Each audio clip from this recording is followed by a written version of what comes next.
नमस्ते प्रणाम हर हर महादेव। हम लोग भाई म्यूजिक डायरेक्टर राहुल यादव और हमने के बन जाए त्रिकाल स्टूडियो पटना के 2.0 दूसर का स्टूडियो पर। और वो सब पहले हमने के वीडियो देखले रहने जा हम बहुत पहले जो के त्रिकाल स्टूडियो के ओपनिंग के पहला चैनल के पहला जो वीडियो रहे और बाबू नीतीश नदान के साथ में वो सब बहुत ज्यादा सपोर्ट करेंगे और कहने जाके ना लगता है उनके प्रोजेक्ट आगे चाहिए और वो सब के प्यार दुलार से वो चैनल पर गाना अभी 2 लाख के तारे वारे पहुंचे वाला बाटे और 1 महीने के अंदर में इतना रोज सब प्यार दुलार से बात रहने जा। और फिर हमने के साथ में आज नीतीश बाबू जुड़ चुकल बड़े। तो नीतीश बाबू क्या कहना चाहते हैं? बोला बस रउआ लोग अपन प्यार और दुलार ऐसी अपन छोट भाई पर बनाए रखी और बड़े भैया राहुल भैया के सपोर्ट और प्यार दुलार से रउआ लोग के बीच कुछ गावत नहीं और कुछ सुनावत नहीं। बिल्कुल हमने के लगातार प्रयास बाटे कि कुछ बेहतर से बेहतर कर जाओ और हमने के अभी रात्रि के 3:30 हो गए बाटे 3:38 हो गए बाटे और लगातार 3-4 वायरल सॉन्ग पर हमने काम करने जाओ और जाते जाते हमने करने 2-4 गो अपने चैनल का वीडियो बन जा।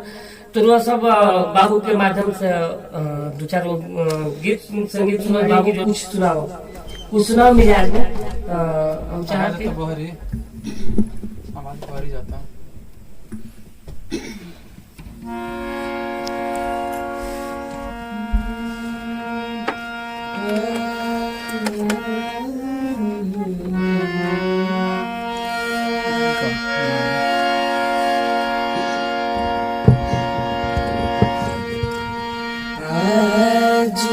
जान कपूर के मारा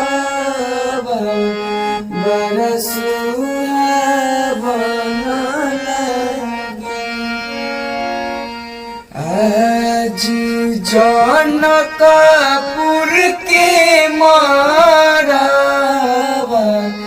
बड़ा सुहावन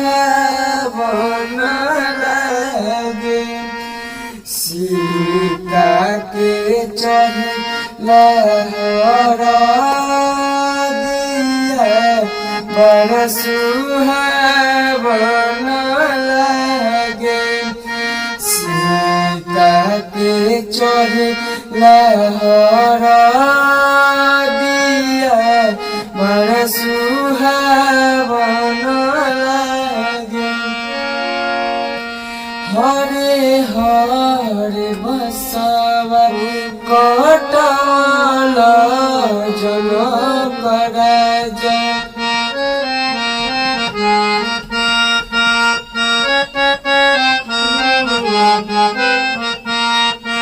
हरे हरे बसवा कटल जनक राजा मन में सुने न मई के बजला नंद बज मन में सुने न मई के बजला नंद बज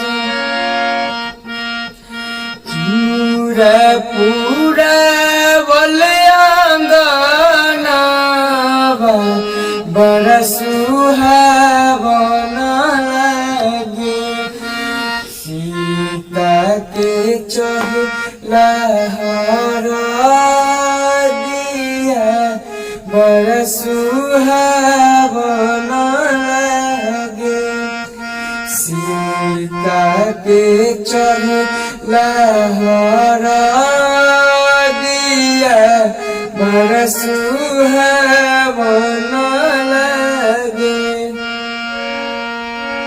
बहुत बहुत धन्यवाद। और गाने की सुन लगा वो सब कमेंट में जरूर बताया जाए, लाइक करब जाए, चैनल के सब्सक्राइब कर जाए, पेज के फॉलो कर जाए। फिर हमने मिल लिए नया गाना के साथ नया मैटर के साथ। तब तक के लिए नमस्कार।